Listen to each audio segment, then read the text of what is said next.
At dahil sa galit ng bansang yan, sabi na, aalis kami. And we will pull out all our investments here in this country. Pati yung mga nagtratrabaho sa inyo, sa amin, na mga OFWs, ay aming pauuwiin sa mainland China, sa Hong Kong, sa Macau, at sa anumang mga teritoryo. Ano kaya ang magiging economic impact nito sa Pilipinas? The China is still bullying. The great bullying of our neighbor country.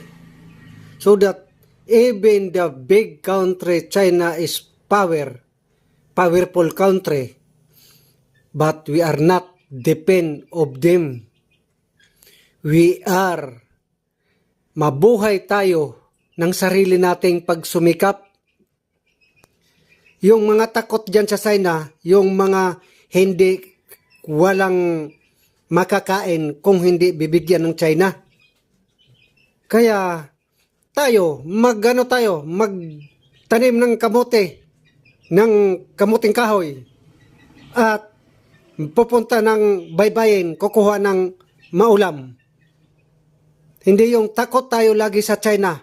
Kung yun ang ano nila na lagi tayong tinatakot. So yung lahat ng produkto nila na mayagpag dito sa Pilipinas, walang ibang produkto dito dahil mga mahirap tayo na tinatangkilik ng mga ating mga kababayan. Pull out lahat yan, iban lahat yan. Yan ang iganti natin sa sobra nilang pambubuli sa atin.